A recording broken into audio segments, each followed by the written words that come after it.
د سبا ورځ تلویزیون درنو کتونکو او اورېدونکو السلام علیکم. هیله ده چې روغ او جوړ به یاست. هرکلی مو کوو د دې مهال خبرونو ته په پیل کې د خبرونو سرټکي.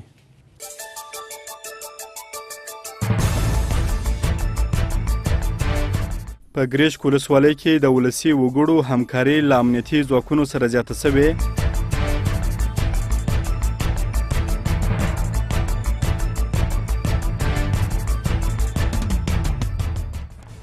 بیړنیو حالاتو کې د ماشومانو خوندیتوب کې د کورنۍ او قومي مشرانو رول.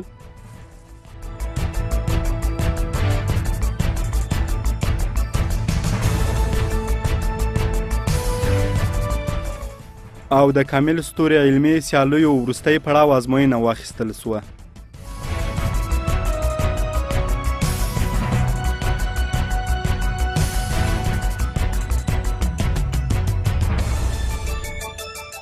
د خبرونو تفصیل. په ګرشک ولسوالۍ کې د ولسي وګړو همکاري له امنیتي ځواکونو سره زیاته سوې. د ګرشک ولسوالۍ امنیتي چارواکي وایي د دې ولسوالۍ امنیت کې د ولسي وګړو همکاري زیاته سوې ده چې له دې سره په سیمو کې د شته نامنویو ګراف هم راټیټ سوی دی. په ورته وخت کې ولسي وګړي هم له امنیتي چارواکو سره ژمنه کوي چې په سیمو کې به له شته امنیتي ځواکونو سره په امنیتي برخه کې همکاري زیاته کړي. نور جزئیات میوند میړنی راکوي. په سیمو کې هغه مهال ډاډمن امنیت رامنځته کېدلی سي چې د سیمې وګړي په خپله سیمه کې له امنیتي ځواکونو سره په امنیتي چارو کې مرسته وکړي. پر همدې مهال د ګرشک امنیتي چارواکي وایي په دې ولسوالۍ کې تېر په پرتله د ولسي وګړو همکاري له امنیتي ځواکونو سره زیاته سوې ده. د ګرشک امنیه قومندان محمد اسماعیل خپلواک سباوون تلویزیون ته وویل له لوی سره یې زیاته موده پر دې کار کړی چې په ونیز ډول له ولسي وګړو سره ناستې وکړي او پر مهال یې له هغوی څخه د همکارۍ غوښتنه وکړي. د خپلواک په خبره د تېر په پرتله په ګرشک ولسوالۍ کې د ولسي وګړو همکاري له امنیتي ځواکونو سره زیاته سوې به چې د امنیت په رامنځته کولو کې غوره رول لوبولی دی. مشرانو سره او د ښار د خلکو سره موږ روزمره داسې ناستې لرو. هغه د دې په خاطر باندې چې موږ نور هم د ګرشک خلکو ته د دوی په کومک او همکارۍ باندې ډاډمن امنیت راولو او دوی زموږ سره همکاره دي، کومک را سره کوي روزمره. موږ هم ورځو هلته، دوی هم راته راځي. نن یې تاسې شاهدان اوس چې د دوی سره مو ولیدل او کوم وخت چې د دوی مشکلات دي هغه ورته حل کوو. نور د ګرشک د وضع په بهبود کې روزمره د خلکو سره کار کوو. په ورته وخت کې د هلمند نوي امنیه قومندان مل پاسواله کانور کینتوس هم ټینګار کوي چې په ټولو سیمو کې به د ولسي وګړو پر وړاندې د امنیتي ځواکونو چلند سم کړي. بیړنیو حالاتو کې د ماشومانو خوندیتوب کې د کورنیو او قومي مشرانو رول. په همدې مخه قومي مشران او دیني عالمان ته 2 ورځنی ورکشاپ پیل سو تر څو په بیړنیو حالاتو کې په خاصه توګه اوسنیو شرایطو کې د خپلو ماشومانو ساتنه په ښه ډول سره ترسره کړي. مسؤلین وایي د ولایت کې ماشومان په ډیر بد وضعیت کې دي او حقوق یې تر پښو لاندې سوي دي. نور جزئیات روح الله روحاني راکوي. ماشومانو ته نه پاملرنه ژوند یې نور هم له ګواښ سره مخ کوي. په همدې اساس د احصایې امریت او بیړنیو حالاتو کې د ماشومانو خوندیتوب شبکې له لورې 2 ورځنی ورکشاپ پیل سو. د ولایت مقام د دفتر مسؤلین وایي که څه هم د هیواد راتلونکی همدا ماشومان دي خو تر نورو برخو زیات ځپل سوي او دا مهال ډیر بد حالت کې ژوند کوي. د مرکزي احصایې مسؤلین بیا وایي دا چې ماشومان دا مهال له ګڼو ننګونو سره مخ او ډیر بد حالت کې اوسیږي. په همدې اساس قومي مشرانو او دیني عالمانو ته د ماشومانو د خوندیتوب 2 ورځنی ورکشاپ پیل کړ ځکه دې برخه کې مهم رول لري. تر څو زموږ قدرمن مشران، دولتي ادارو مسؤلین او استازي څنګه کولی شي چې په بیړنیو حالاتو کې د ماشوم ژوند وژغوري او هغه پیښې چې د مختلفو عواملو په اساس رامنځته کیږي د هغه لپاره مخکې تر مخکې تدابیر ونیسي او د پیښې رقمونه او اعداد تر احصایې امریت، یونیسف، سیفن، سی پی آی د ولایت اضطراري کمیټې پورې څنګه ورسوي. نو په دې 2 ورځو کې به خپل د اجنډا د موضوعاتو مطابق پر مخ ځو او مهمې لارې به ورته لټوو. ماشوم د سبا ورځې ځوان دی یا د سبا ورځې د دې وطن د دې کور کلي سمبالونکی دی، نو لازمه ده چې د ده په ذهني لحاظ، فزیکي لحاظ د ده صحت ته پاملرنه وسي او هغه آفات اقوالې چې موږ پکې ژوند کوو د هغوی څخه لرې وساتل سي او په عاجلو حالات کې تر نورو زیاته پاملرنه ماشومانو ته وکړو.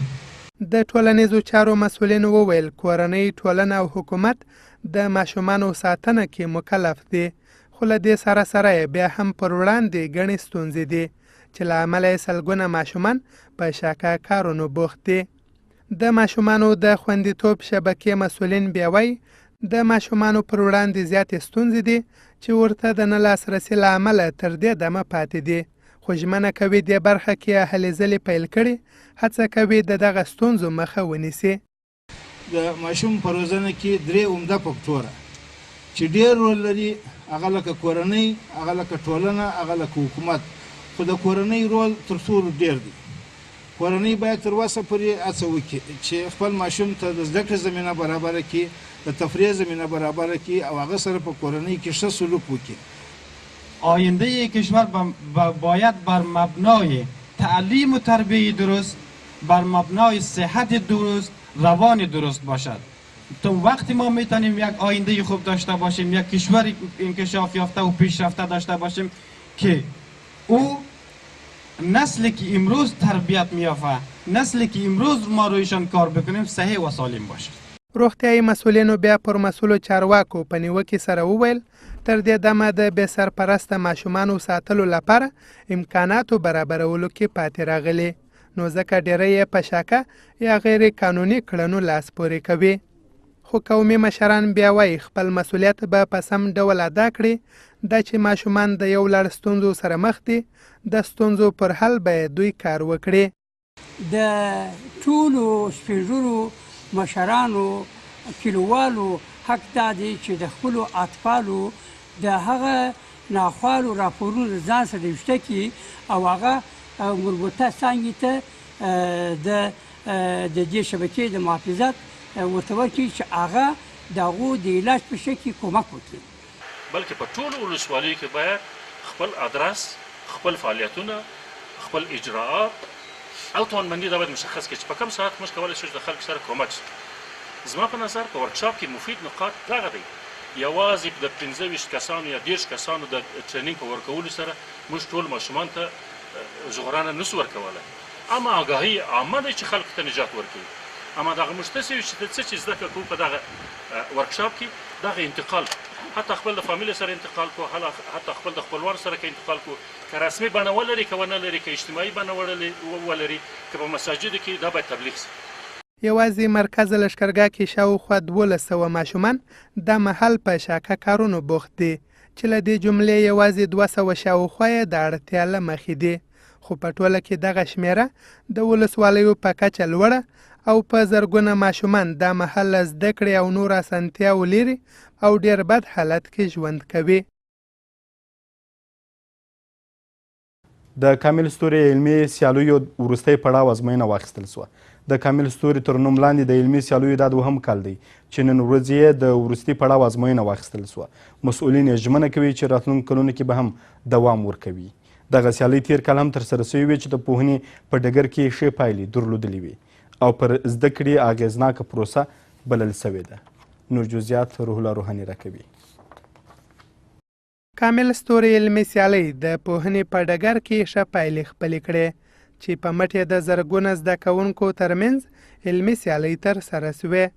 د یادې پروسې مدیر فرهاد داوري وایي د کامل ستوري دا دوهم کال دی چې نن ورځ یې د وروستي پړاو ازموینه وه او په شفاف ډول ترسره سوه. وروستي پړاو کې د 45 ښوونځیو 150 تنو زده کوونکو ګډون وکړ چې د لومړي، دوهم او دریم مقام ګټونکو ته یو لړ جایزې په نظر کې نیول سوي دي. او وروستی پړاو یې د هلمند د معرف په چوکاټ کې یو مشترک کمیټه ورته جوړېږي چې بیا د ټولو مکاتبو ستوري هر مکتب څخه 3 ستوري په دې کې ګډون کوي او نن هغه وروستۍ ازموینه ده چې د هلمند په سطح باندې د اول او دویم او دریم ستورو د معلومولو پروسه ده. تقریبا په دې کې تر 45 پورې مکاتب دي او تر 1.5 پورې شاګردان په دې ګډون لري. د هغو دپاره د وروستي اول او دویم دریم دپاره موږ نقدي جایزه په پلان کې لرو، کمپیوټر او داسې یو شی په پلان کې لرو چې دا جایزه به دوی ته ورکوو. د کامل ستوري مالي تمویلونکي هارون پوپل وویل یوازینۍ هیله یې دا وه چې د زده کوونکو استعدادونو روښانه کولو لپاره علمي سیالۍ په لاره واچوي. همدا کار یې ترسره کړ. نن ورځ یې د 2 کال سیالیو وروستي پړاو ازموینه وه. نوموړی زیاتوي دا پروسه له 1 تر 12 ټولګۍ پورې ده چې راتلونکي کلونو کې به لا دوام ورکوي. موږ د بعضې مشرانو سره د نورو تعلیم یافته او پوهانو سره مشوره وکړل. د هغه په نتیجه کې د کامل ستوری پروګرام جوړ کړی چې نن یاد تاسې وینئ چې په هلمند ولایت کې تقریبا 45 لیسو برخه اخیستې ده چې د هرې لیسې څخه مو 3 ستوري راایستلي دي، اول، دوم، دریم، او د هغه وروسته څخه نن اخري امتحان دی چې د اول، دوم، دریم ستورو تر مابین اخیستل کېږي او بیا د دې څخه د ټوله هلمند په کچه باندې اول د کامل ستوري په نامه چې یادېږي هغه راباسو، د هغه څخه دوم، دریم. د اول او دریم، دوم او دریم لپاره موږ جایزې او پروګرامونه هم په نظر کې. د کامل ستوري تر نوم لاندې ورته علمي سیالۍ تېر کال هم د 10 ګونه ښوونځیو د زده کوونکو ترمنځ ترسره او ښه پایلې درلودې. په همدې اساس پوهنې ریاست پر ملي سوداګرو غږ وکړ د زده کوونکو د استعداد لوړونې په موخه ورته سیالیو لپاره زمینه برابره کړي. نړیوال خبرونه به څو شېبې وروسته وړاندې سي.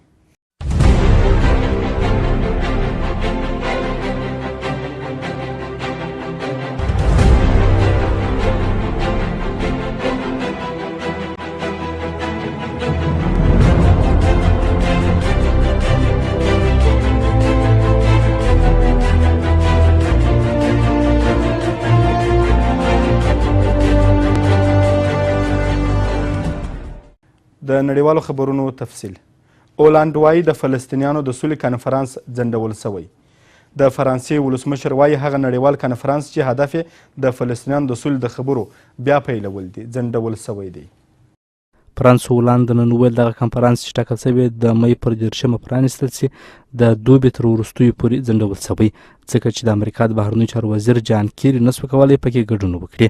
دغه اعلان یوه ورځ وروسته له هغې کېږي چې د فرانسې د بهرنیو چارو وزیر ژان مارک آرو ویل د پاریس دغه کنفرانس به چې پکې د 10 هیوادونو چارواکي ګډون کوي د اسرایلو له مخالفت سره پرانیستل سي. دغه کنفرانس د اسرایلو او فلسطیني سیمو چارواکي نه وبلل سوي. د اسرایلو صدراعظم بنیامین نتنیاهو وړمه ورځ ویل چې له مخکیني شرطونو پرته مخامخ خبرې اترې د اسرایلو او فلسطینیانو ترمنځ د سولې موافقې ته د رسېدلو تر ټولو غوره لار ده. نتنیاهو زیاته کړه بل هر هغه څه به سوله نور هم لرې کړي او فلسطینیانو ته به دغه کړکېچ له اساس سره د مخامخ کېدو لپاره د تیښتې لاره پرانیزي. د اسرایلو او فلسطینیانو ترمنځ د سولې وروستی پړاو خبرې چې د امریکا د متحده ایالتونو په منځګړیتوب ترسره کېدې په 2014 کال کې بې نتیجې پای ته ورسېدې. ملګرو ملتونو د لیبیا حکومت ته پر وسلو ورکولو موافقه کړې. د ملګرو ملتونو 5 دایمي غړو موافقه وکړه چې د لیبیا په نړیواله کچه په رسمیت پیژندل سوي حکومت ته به وسلې ورکوي چې د اسلامي دولت ډلې او په دې پاشل سوي هیواد کې د نورو وسلوالو ډلو پر وړاندې جګړه مخ ته یوسي. د امریکا د بهرنیو چارو وزیر جان کیری او د روسیې، چین، برطانیا او فرانسې او د 15 کسیزې امنیت شورا نورو لوړپوړو چارواکو په وینا کې ویل چې دوی به د ملګرو ملتونو لخوا پر لیبیا د وسلو پلورلو له لګول سوو بندیز څخه په استثنایي توګه دا تایید کړي چې د لیبیا د صدراعظم فیاض سراج حکومت ته چې د ملګرو ملتونو ملاتړي موافقې لري په اساس دغه ملي حکومت مشر ټاکل سوی وسلې ورکړي. کیری د سراج حکومت ته د وسلو ورکولو پلان یو اساس تعادل وباله. هغه په وینا کې د لیبیا په اړه د وزیرانو له غونډې وروسته په یو خبري کنفرانس کې وویل د لیبیا متحد حکومت باید د ملکي واکمنۍ لاندې د ګډې قومندانۍ له لارې د اسلامي دولت ډلې داعش او نورو تروریستي ډلو د مخنیوي لپاره پرمختګ وکړي. د لیبیا صدراعظم وویل دی به ډېر ژر دغه وسلو لیست چې حکومت یې غوښتنه کوي د منظورۍ لپاره د ملګرو ملتونو امنیت شورا ته وړاندې کړي. په لیبیا کې ګډوډي د 2015 کال نیمایي راهیسې حل رامنځته سوه چې وسلوالې ډلې پلازمینه طرابلس ونیو او خپل حکومت اعلان کړ. پارلمان یې هم هړ کړ چې د هیواد ختیځې برخې ته انتقال سي. پیټر کوک وایي داعش په عراق کې 45% سیمه له لاسه ورکړې. د امریکا پوځ وایي داعش دغه راز ډېرې نغدي پیسې او د تیلو ذخیرې له لاسه ورکړي دي. پر دغو دواړو اهدافو امریکا په کراتو بمباري هم ترسره کړې ده. د پینټاګان ویان پیټر کوک وویل د اسلامي دولت ډلې په عراق کې تر خپلې ولکې لاندې سایې نږدې نیمایي برخه یا په سلو کې 45 له لاسه ورکړې او په سوریه کې هم 5مه برخه لاندې کړې سیمه تر کنټروله وتلې ده. امریکایي او عراقي ځواکونو په وروستیو اونیو کې په کراتو د داعش د شاتګ خبرې کړي، خو له دې سره دا ډله توانېدلې چې په بغداد او نورو ګڼ مېشتو سیمو کې پر ملکي اهدافو لوی او خونړۍ حملې ترسره کړي. د امریکا پوځ وایي داعش دغه راز ډېری نغدي پیسې او د تیلو ذخیرې له لاسه ورکړي دي او پر دغو دواړو اهدافو امریکا په کراتو بمباري کړې ده. د اسلامي دولت ډلې د روان کال له پیله پر رمادي او حس کنټرول له لاسه ورکړی، خو بیا هم د عراق پر فلوجه او دوهم ستر ښار موصل خپل کنټرول یې ساتلی دی. دا هم د هوا عدالتو اټکل.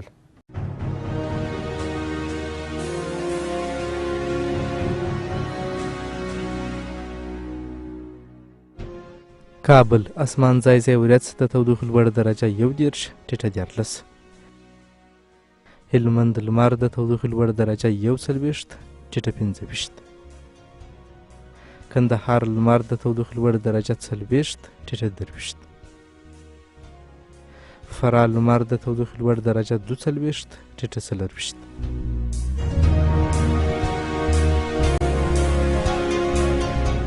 جلال آباد لمر د تودوخې لوړه درجه 41 ټیټه 22. مزار شریف لمر د تودوخې لوړه درجه 38 ټیټه 23. هرات لمر د تودوخې لوړه درجه 38 ټیټه 20. غزنی اسمان ځای ورځ د تودوخې لوړه درجه 20 ټیټه 10.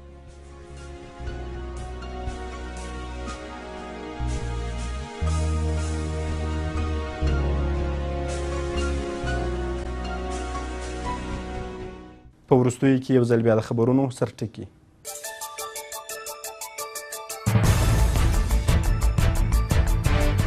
په ګریشک ولسوالۍ کې د ولسي وګړو همکاري له امنیتي ځواکونو سره زیاته شوې.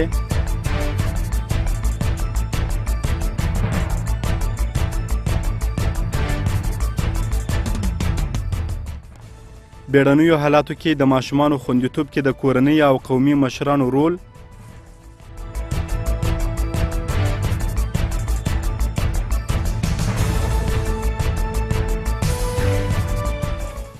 او د کامل ستوري علمي سیالیو وروستی پړاو ازموینه واخیستل سوه.